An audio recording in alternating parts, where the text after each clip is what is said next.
अस्सलाम वालेकुम dear students. जैसा कि आप लोग जानते हैं कि हम हिस्ट्री का 7वां चैप्टर जिसका टाइटल है पीजेंट्स एंड फार्मर्स पढ़ रहे हैं। उसमें से हमने दो तीन टॉपिक्स ऑलरेडी क्लियर किए हुए हैं। तो लास्ट वीडियो में हम देख रहे थे कि इंग्लैंड में कैसे पीजेंट्स एंड फार्मर्स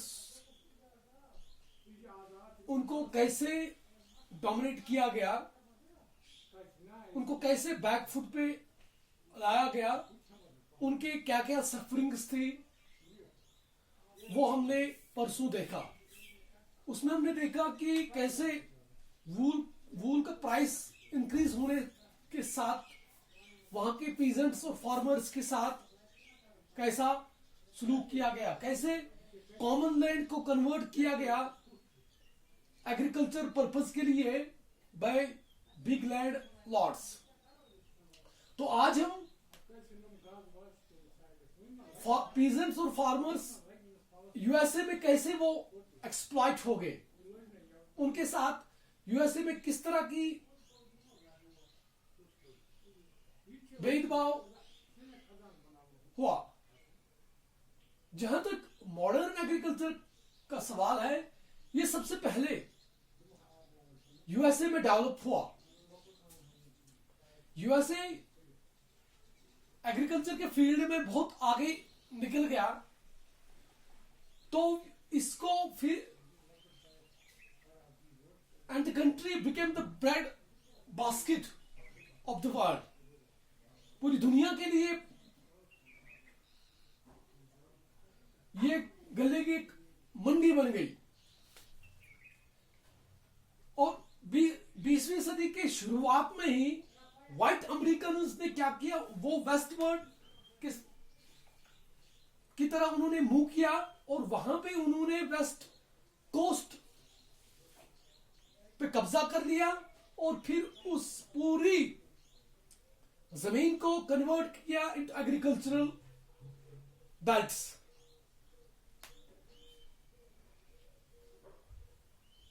तो इस तरह से वहां पे जो ये स्मॉल पीजेंट्स और फार्मर्स थे, वो लोग बैकफुट पे चले गए।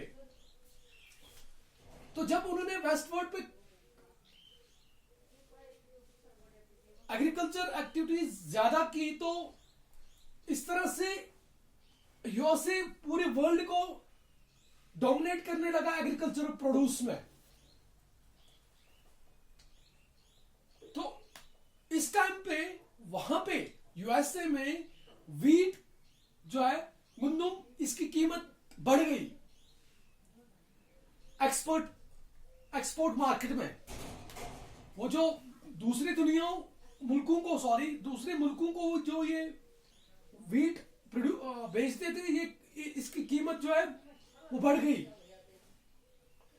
तो वीट की कीमत बढ़ने से उन्होंने क्या किया, उन्होंने जो फार्मर्स थे उनको ज्यादा वीट प्रोड्यूस करने के लिए उन्होंने एनकरेज किया। साथ साथ में वहां पे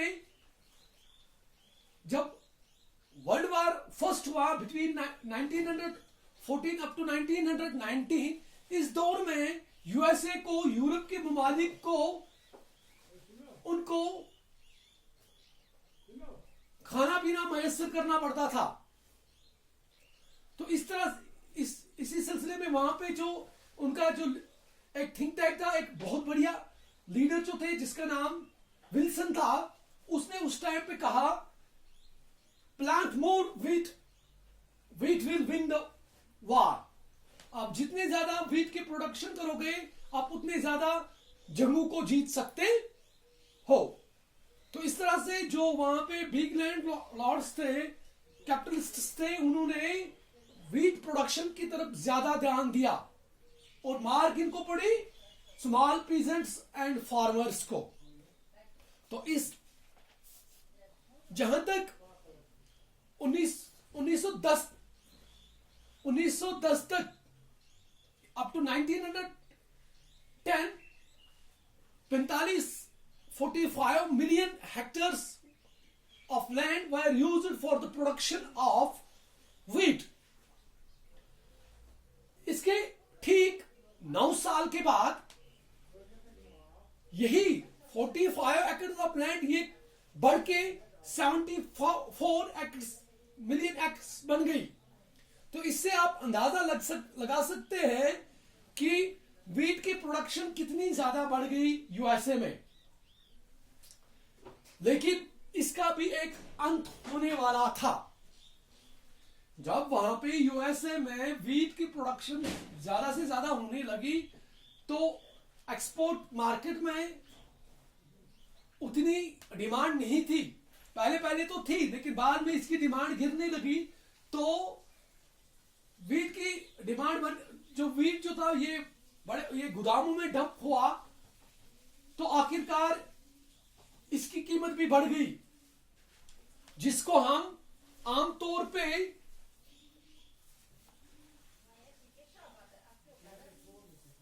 great depression of 1929 up to 30, जिस चीज को हम ग्रेट डिप्रेशन के नाम से जानते हैं, जो कि 1929 अप टू 1930 में हुआ। तो इस तरह से हम ये जान गए कि यूएसए में किस चीज की वजह से जो पीजेंट्स और फार्मर्स थे उनको कैसे डोमिनेट किया गया। तो इसमें हम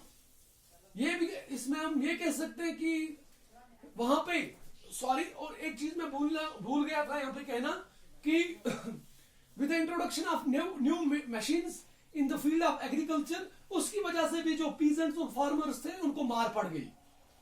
तो इस तरह से हम ये कह सकते हैं कि जैसे यूएसए में इंग्लैंड में वूल की कीमत बढ़ने से वहां के जो पीजेंट्स और फार्मर्स थे वो उनको मार पड़ी। तो इस तरह से यूएसए में with introduction of new machines with the price in wheat, इससे पीजेंट्स और फार्मर्स को मार पड़ी। तो आज के लिए इतना ही। कल हम इस टॉपिक को और आगे लेके चलेंगे। तब तक के लिए खुदा हाफिज।